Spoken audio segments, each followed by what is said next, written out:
First question, of course, is how do we get into the Roland D-20?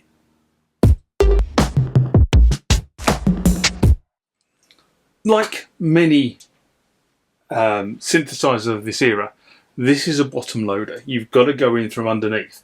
So that means, of course, I've got to turn this synthesizer over so I can get to the bottom of it.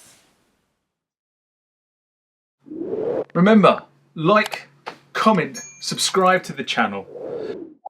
Go over to Instagram and follow me there. Go over to Facebook, follow me there. That's where the normal notices are. And consider becoming a Patreon.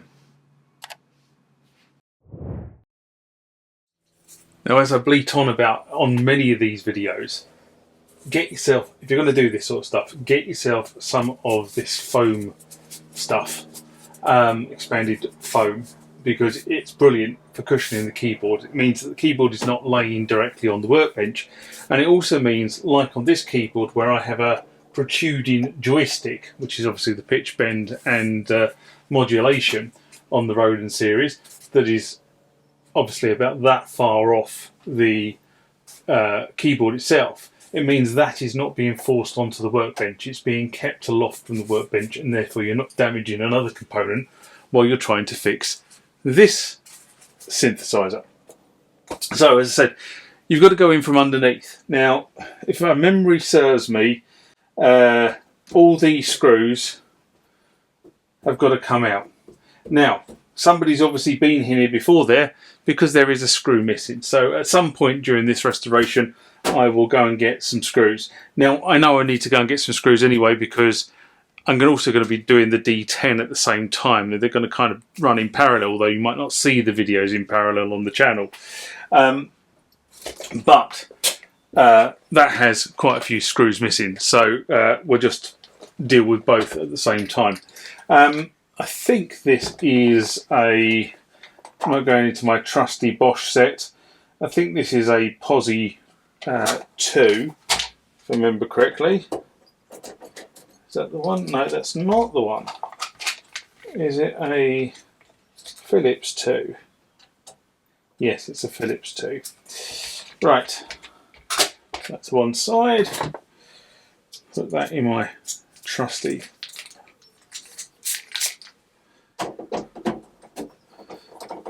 And straight away you can feel the screws are all loose. So somebody has been in here before.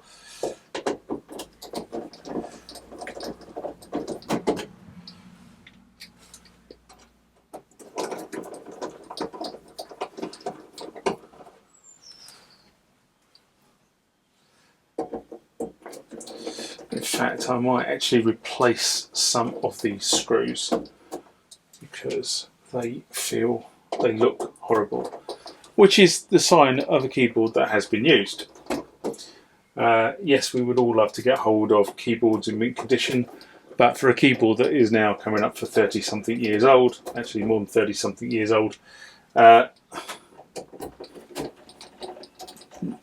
unless they've been treated with kid gloves, the reality is you're not going to find one. So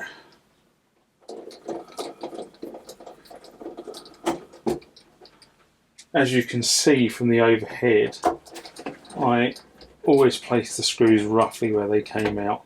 The reason for that is sometimes you get screws that are slightly different. I mean, these ones all look the same, sort of pan head,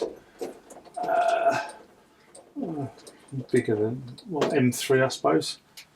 I'll look those up in a bit.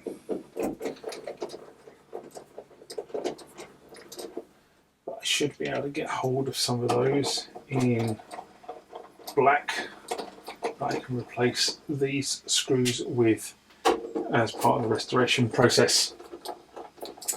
And the reason why I look rather sort of whited out is because I need the lights in here to obviously film, but it actually happens to be a gloriously sunny day, and that sun is coming through quite well. Anyway, let's, theoretically this should, with a bit of coaxing,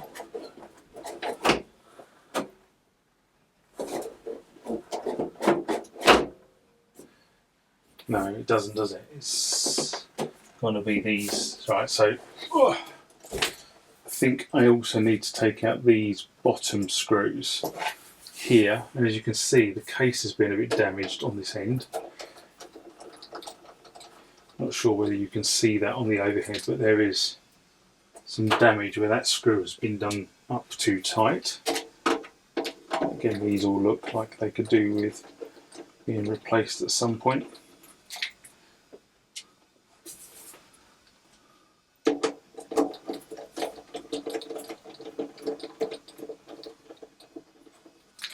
And there should be, I think, 4 or 5 of these, 2 at this end. Of course you can't see that, let me just move that down a bit. There you go. So there's one right underneath the power switch, which is just a little bit off camera. So, and then there's the one underneath the Roland badge, like so. And now, with a bit of luck, that is all the screws. Put this back like so. Now I should be able to leverage this out. Be careful on these, because I can tell you now that the inside is still caught on. Oh, you silly sausage.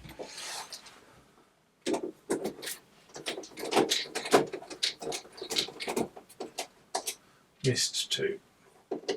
So just for the camera, along this back plane now, 1, 2, 3, 4, 5, 6, 7. 1, 2, 3, 4, 5, 6, 7. 7 screws. I missed 2. And as I say, be careful on the inside, because these edges sometimes are rough, just through processing. They shouldn't be rough, they should be quite smooth, but my experience is on some of these keyboards the edges are quite rough, and that is how you remove the back cover.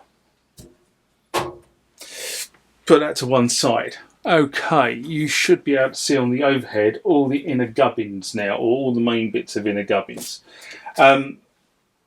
Just to walk you through this, if I start on the right hand side, which is in camera I think, so this is the main power supply coming in.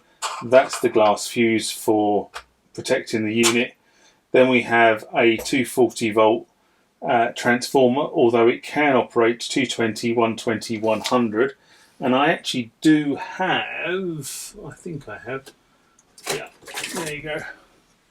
This is a spare, not quite one of those, but this is a spare. A lot of Roland transformers at this point in time came with this kind of multi-tap feature that effectively allowed you to run it in all the different voltages of the world. So if you don't know, the world, Europe runs on 240, 230, America runs on 110, and well, it says 120, and Japan runs on 100 for whatever reason. So this is set up for all those volt regions, and all you do if you want to swap the voltage of one of these things, you do need to be careful with the glass fuse, because obviously as you ramp down the voltage in order to maintain the power, you have to up the amp. So you might have to change the glass fuse, and you might have to change the capacitor. And if you look on here, what you'll see is you've got some jumper cables here, and that is for putting a component in there typically.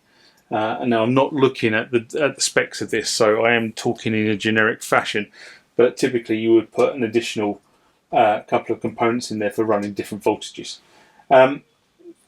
Once you come out of this, you come out with the selective voltages, which I can't remember what the selective voltages are, but one of them will probably be 5, and one of them will probably be 12, and one of them will probably be -12, and one of them will probably be 0. Okay, and that comes off the transformer on this side. AC, of course, goes into here, rectified down to DC. So that's the power side of the circuit. Then if we come all the way over to this side, this is the brains of the unit. So that is the CPU. That is obviously the battery. These are the firmware versions. So I am currently running D20 1.2.0 is the firmware version that this keyboard is running. I do not know at this point in time whether I'm running the latest or not, because again, I would need to go and look that up, but that's the firmware version I'm running. This is the logic board. Everything seems to be in its place. And then underneath the logic board, we have this board here. And that board there, to get to that, you would need to strip out this. And you'd also need to take the keyboard out, which is this component here. So this metal frame is the keyboard. And then you'll be able to get to that component. And that component has, of course, all the tact switches and buttons and the display that you see from the other side. This is not untypical of a keyboard of this age. This is kind of how it's put together, and some of them were worse than others. So if you go back and look at the kind of the more analog stuff that came before this, there would be boards after boards after boards piled on top of each other before you could get to the kind of the user interface pieces, which is what tended to go wrong through repeated use. And then this side, that is where the disk drive lives. You can get to the disk drive. I was going to say you can get to the disk drive relatively easily.